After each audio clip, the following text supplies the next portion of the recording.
Hey everyone, welcome to the Not So Legal Show. As you know, we've been profiling business owners, so this week we're going to learn all about Travelstrings.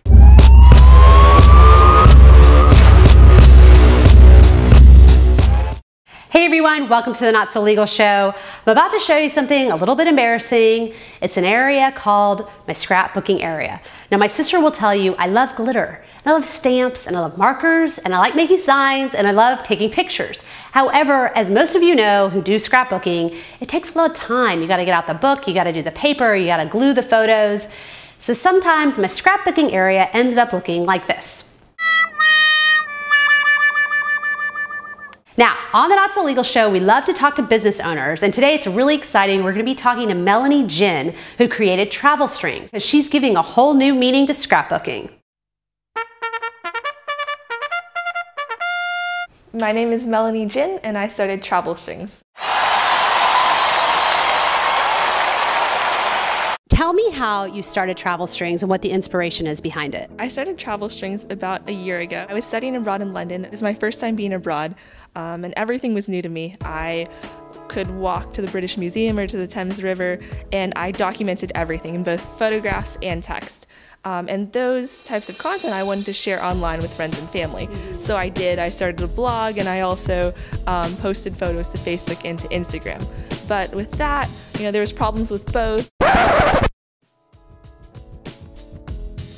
I came back realizing that there needed to be a better way to tell a complete story online. Can people sign up now to use the site or to use Travelstrings? So it's in alpha right now. So we're in a closed alpha, meaning that only people that we allow to go onto our site have access. But we were lucky enough to get partnerships with 4 university study abroad groups. So UCLA is one of them. We got to test our product this summer with all of the students studying abroad. Those were our first testers, our first users. I'm on a trip. I go somewhere, which everybody knows. I'm trying to learn how to travel, so we'll get to that later. I haven't gone in a lot of places yet. Okay, so I decide we go away. I'm on my trip. Okay, and now I'm part of Travelstrings. What does that mean? Kind of walk me through what I have to do. Right, so hopefully before your trip starts, you sign up for an account. You link your social media accounts. So you link your Facebook, your Instagram, your Twitter.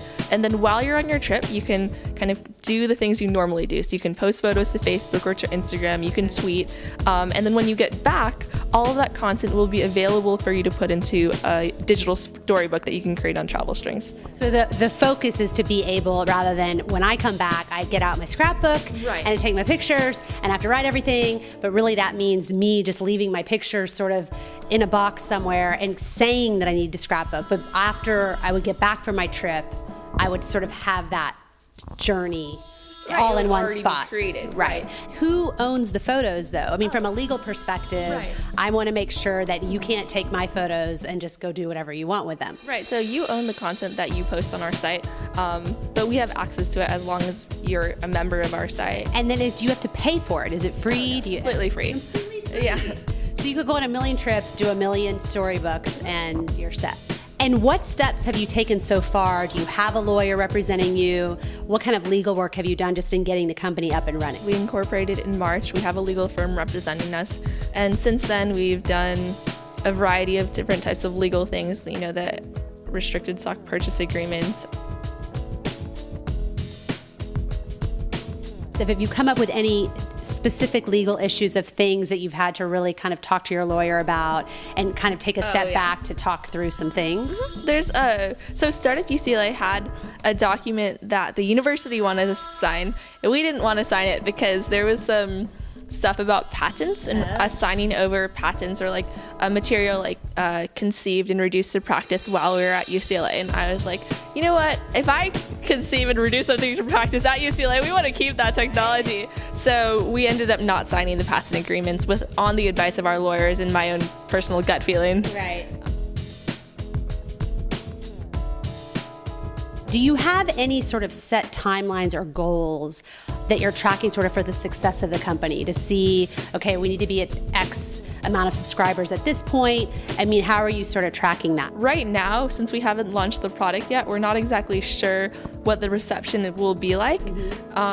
So instead of it being a pure numbers game, it's more about, of the users we have, how many people are creating repeat storybooks, how many people are sharing those storybooks on Facebook or other social media. So those types of metrics, I think, are more important to us right now rather than the pure numbers. I don't really like hip hop that much, but my roommates have been trying to get me onto it, and I just listened to Common's album B. I really like that.